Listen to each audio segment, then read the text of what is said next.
Sleeping with a knife underneath my pillow.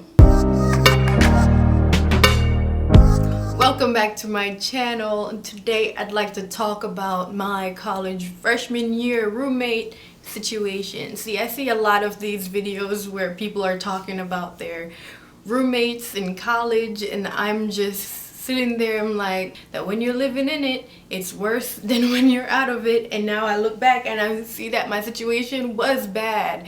It was bad. I mean, plenty of people have worse situations than me, but let's just get right into it. First off, I want to start by saying in my freshman year of college alone, I had 4 different roommates. Yep. Not 1, not 2. I had 4 different roommates spread across 3 different rooms. So now you must be saying then the problem must be with you, because you seem to be the common denominator. Are you telling me you had 4 different roommates and you're not the bitch in this situation? Sounds fishy, huh? Well, no. Hear me out. I'll let you know. I'll tell you from the beginning. It all started the summer before freshman year. I didn't really care too much about who my roommate was going to be, because I didn't know anyone at the school. At least that's what I thought at first. I didn't know who was going to school with me. So if I had a new roommate, does it really matter who my roommate is gonna be my freshman year? And this girl posted, she's like, who wanna be my roommate? And I was like, okay, I'll be your roommate. And that was it. I met my first freshman roommate. And flash forward to school starts, we're getting along real well, everything is real good. It's just me and her in that room, and we had a suite with like 4 other girls. It was a 3-bedroom suite with 6 people, and we were clicking, everything was going good. And then there was a leak. There was a leak in our apartment, a leak in our suite, and they found mold. Shit. At that point, that's when everything went bad. Everything went wrong when they found mold. So we get told that we have to vacate the premises. We have to be moved out of that apartment, that suite, somewhere else. So my biggest concern at that time is, was I gonna be able to keep my roommate? Because at this time we're friends by now. Like this might be the 4th week into college, and when you don't know anyone else around, your friend, like y'all are tight by now. You're tight now. You've been together for 4 weeks, eating together, sleeping in the same room, only for them to say no, everyone has to be split up. So now we're all pissed. We're like, oh, so we gotta deal with other people? All right. So they put me in another room. And this room, when I showed up, knock on the door, I actually knew the girl who was going to be my next roommate. And she was pretty cool. I had like no problems with her individual. I have no problem with her. She was great. I mean, she had her little mood swings here and there, but that was her personal thing. It was never anything between her and I. And I just did not like the space where our room was. When they moved us from these freshman dorms that it was just like the worst freshman dorm, and then they put us in another dorm that's mixed with freshman and sophomore that wasn't really better. It was just in a better location. So when I moved there, it was just like I missed my suite where I had a bathroom that, I could just walk from my room right to the bathroom. And now I'm in this new place and I have to walk all the way down the hall. If I need to go take a shower, if I need to go use the bathroom, I just have to go all the way down the hall. There were 2 stalls in that bathroom, and I think there was probably like 6 different rooms on that. I'm pretty sure there was even more than 6. I might just not be remembering correctly. It could have been like 10, with 2 people in all of them. So you can imagine how much people would share in just 2 stalls. So in the morning you have to wake up really early if you have an early class, so that you're all not, you're not bumping into a whole bunch of people trying to take a shower. And I just couldn't deal with it anymore. So when the first semester of freshman year ended and they told us that, hey, if you want to move to a different room next year, starting in the next semester, then we'd let you. And I jumped at that opportunity real quick and I moved right in. Little did I know that this is where all the problem was going to start. This is where the problem started, really. So here I am, moving in, brand new semester. I'm still friends with my first roommate. Everything's going good. Just hope this roommate is chill, laid back, and don't cause a lot of problems. No, I walked in. She already, she's being nice and everything, trying to have small talk about the posters I have up and all that stuff. And I'm saying, oh, things seem like they're gonna be fine, So like a week passed and here comes her new boyfriend coming in. So I'm like, oh, fine, she has a boyfriend, that's all good, whatever. My last roommate had a boyfriend, we had arrangements and everything. So I'm being kind and everything. So I go up to her and I said, hey, here's my cell phone number. If you ever need the room, just text me and let me know, just like, hey, I'm gonna need the room. It's just gonna be, because they're gonna do what they're gonna do and none of my business. But instead of keeping it that way, where it would be none of my business, I would be in the room and her boyfriend comes in. And I'm thinking, okay, they're gonna leave soon. And they never do. Okay, she doesn't say anything to me. Now I'm ready for bed. I'm there getting ready to sleep, because what I did was I tried to drown them out so I wouldn't hear their conversations, or so I would put my headphones on and watch my TV. My TV is like this, up to my face, like right here. I'm there sleeping, the TV is right in my face. Her bed is across from me, but it's facing towards the window, which is right behind my bed. And I know you're probably saying, then why is your TV facing that direction? Well, my TV couldn't go anywhere else. The only thing that could go between my bed and the wall was a lamp. And I stuck a lamp back there. I don't even know how I got it to fit back there, because it was hell to get out.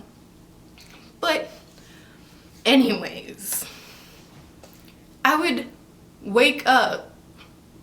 I wouldn't even wake up because I wasn't even asleep. Sometimes in the night I was like, okay, they might be sleeping now. I can get up and go to the restroom or something. I can go to the bathroom. I can go get some water or whatever. And I would get up. I would wake up. And before I can get up, I hear them. I hear sounds. And I'm like, ain't nobody making macaroni and cheese this late at night. I'm like, really? Really? While I'm in the room? I made a deal like, hey, if you need me to be out, just let me know. They decided that they would have sex while I'm in the room.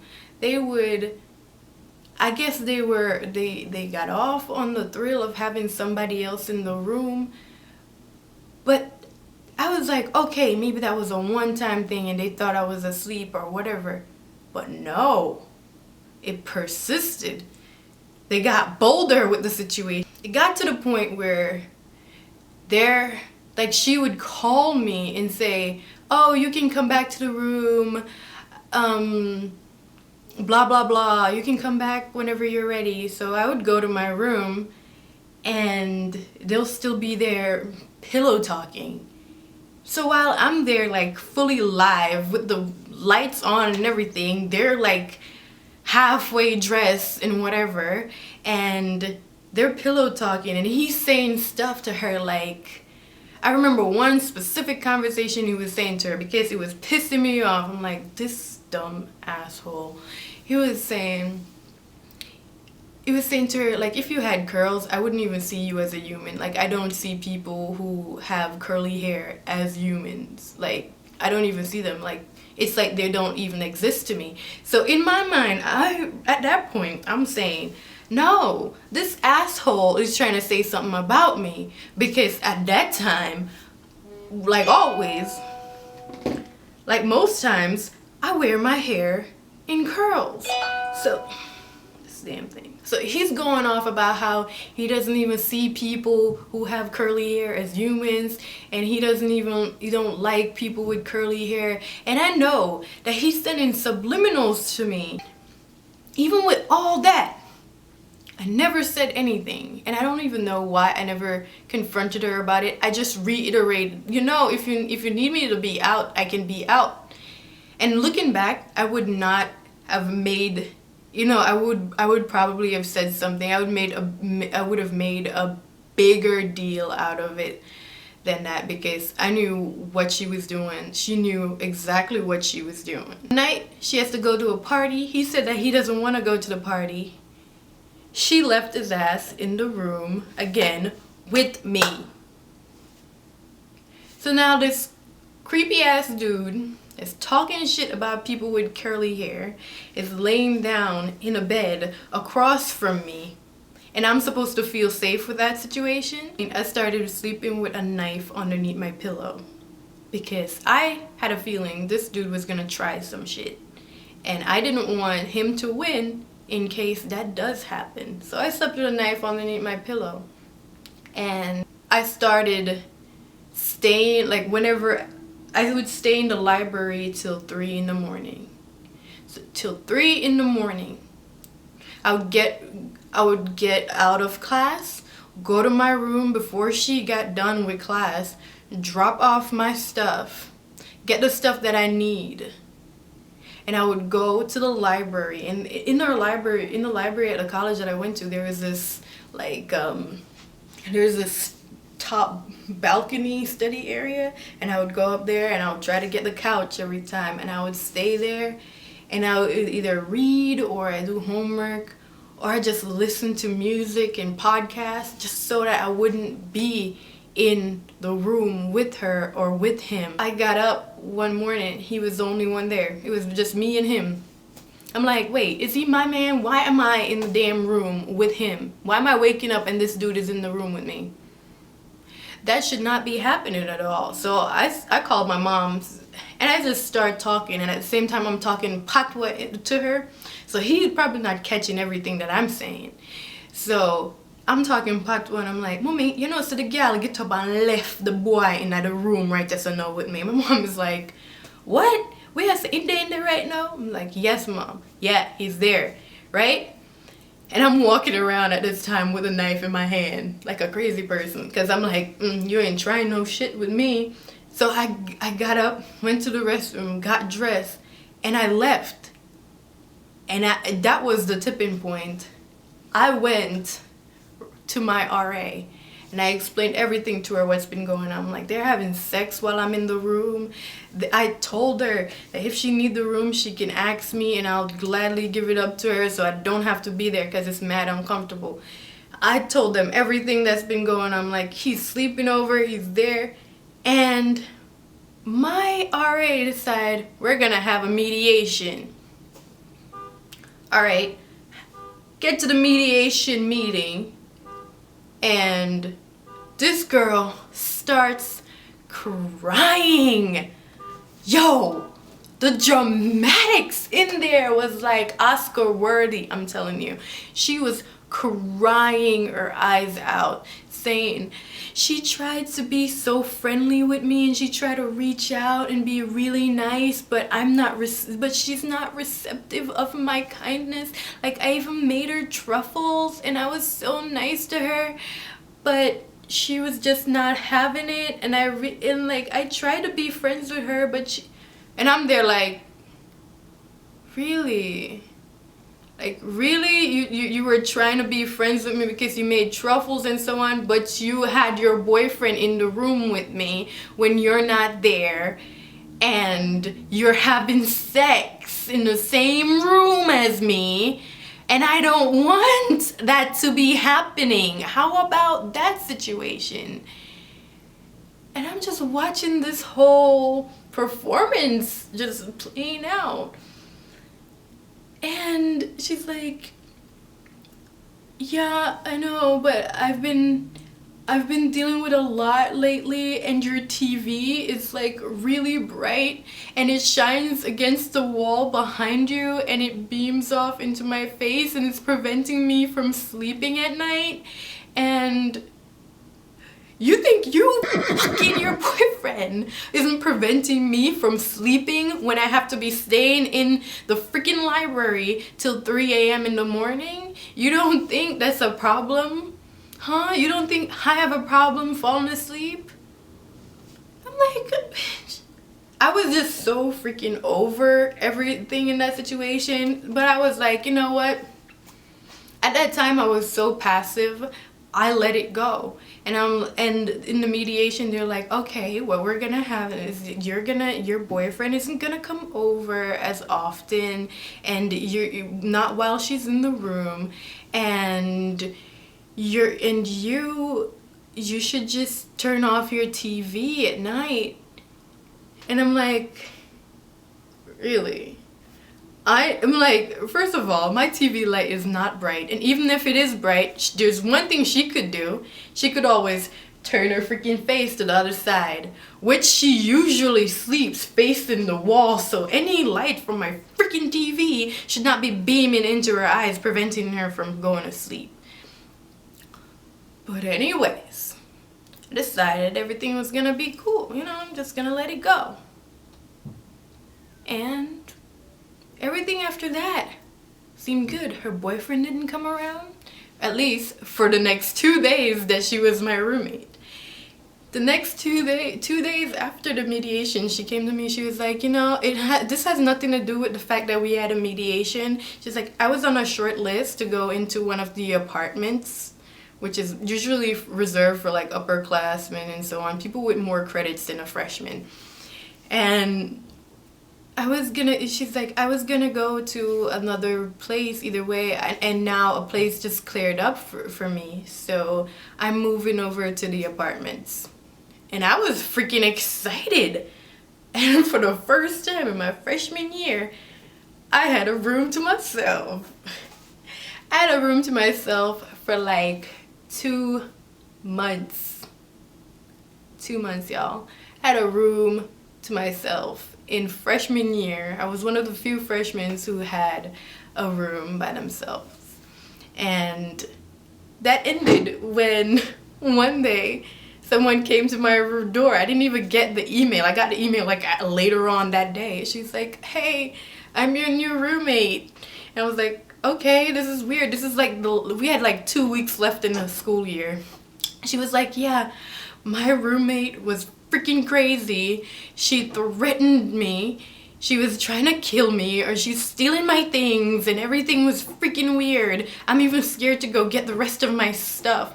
So they decided that they're gonna put me in, and that's how I ended up having 4 roommates in my freshman year. All in all, most of them, a great majority of them, were not problematic. But roommate number 3 was where all the problem came in. Enjoy your freshman year and don't be a pushover.